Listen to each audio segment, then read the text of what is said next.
សួស្តីបងប្អូនទាំងអស់គ្នាថ្ងៃនេះខ្ញុំមកចែករំលែកពីវិធី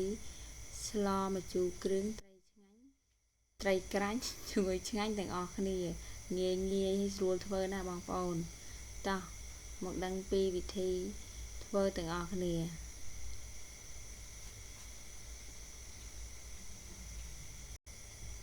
ជាដំបូងយើងមកបេះបន្លែបងប្អូន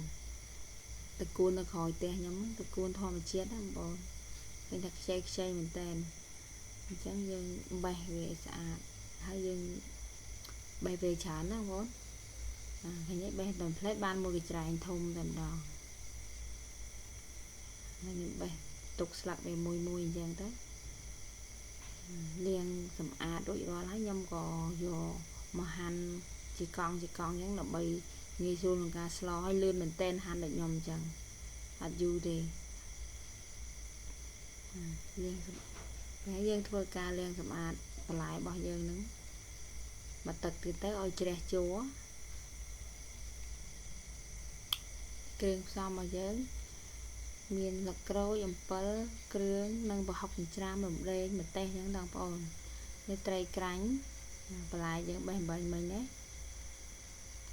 តោះមកខ្ញុំយកត្រីក្រាញ់ហ្នឹងមកដាក់ក្នុងឆ្នាំង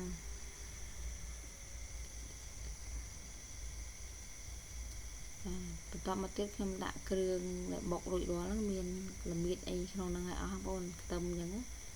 លាយគ្រឿងច្បល់ចូលគ្នាអញ្ចឹងទៅ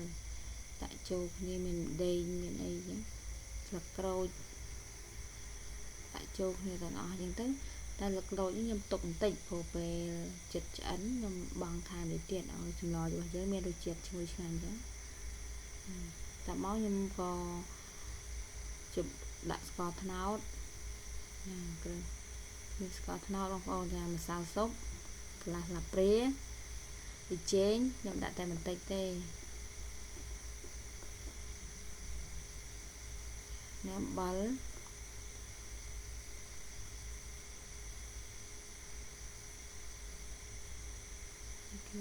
ទឹកត្រីបងប្អូនកន្លះស្លាបព្រាបងប្អូនចង់ប្រៃសាបជូរផ្អែមអីបងប្អូនដាក់តាមចំណង់ចំណូលចិត្តស្រេចតែបងប្អូនទេចង់ញ៉ាំអីបងប្អូនដាក់ហ្នឹងទៅប្រៃសាបអីហ្នឹងច្បល់ចូលគ្នាឲ្យចូលសាច់ត្រីយើងហ្នឹងសាច់ត្រីយើងឡើងរឹងឲ្យចូលចិត្តបានល្អតមកខ្ញុំក៏យកវាមកដាក់លើជាក្រានរបស់យើងហ្នឹងគឺចម្អិនបងប្អូនដាក់វាឲ្យក្តៅទៅឲ្យវាពុះបន្តិចសិនកុំឲ្យឆ្អាបតមកចាំយើងថែមទឹកបងប្អូនហើយយើងដាក់ទឹកយើងមកល្មមមួយបន្លែយើងសំរុំមួយបន្លែហើយល្មមប៉ុណ្ណឹងគឺបានហើយតមកសំស្រស់អំពិលបងប្អូនដើម្បីឲ្យអំពិលយើងណាលួយចំណុកជ្រុំនៅពេលក្រោយក្របវាពុះបន្តិចសិនទៅឡើងឃើញពុះហើយអញ្ចឹងខ្ញុំក៏ស្រង់អំពិលហ្នឹងចេញបងប្អូនស្រង់ចេញមកទុកក្នុងហ្នឹងឲ្យលួយអស់បាយក្របបាយស្បកពេញហ្នឹងស្លយើងអត់ឆ្ងាញ់ទេជូរខ្លាំងពេកអញ្ចឹងស្រង់អស់ហើយខ្ញុំក៏ដាក់បន្លែចូល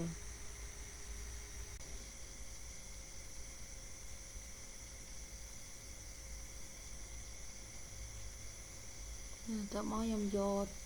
ទឹកហ្នឹងទៅដាក់មួយអំពិលរបស់យើងឲ្យវាមានទឹកចំណុកជ្រុំពេលក្រោយបងប្អូនយើងចង្កត់វាលិចចឹងទៅស្មើគ្នាចឹងទៅយើងក្របវាហើយខ្ញុំជ្រុំហើយជ្រុំអំពិលយើងហ្នឹងឲ្យបែកសាច់ក្នុងទឹកហ្នឹងទៅដើម្បីយើងយកទៅបង់ស្លរបស់យើងពុះអញ្ចឹងឆ្អិននេះតកួនហ្នឹងក៏ផុយខ្ញុំក៏បង់ជូរយើងហ្នឹងចូលទៅ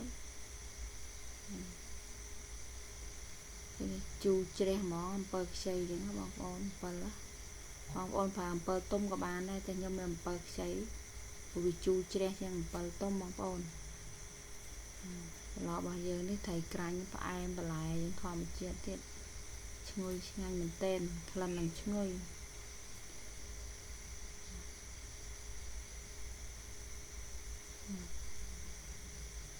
ពេលដែលសម្លយើងឆ្អិនផុយខ្ញុំក៏ថែមស្លឹកក្រូចសើចបន្តិចឲ្យសម្លរបស់យើងរឹតតែឈ្ងុយជាងហ្នឹងទេបងប្អូន ចឹងបងប្អូនពេញចិត្តនៅវីដេអូនេះកុំភ្លេចជួយ Subscribe និង Follow ម្នាក់មួយផងបងប្អូនអរគុណជម្រាបលា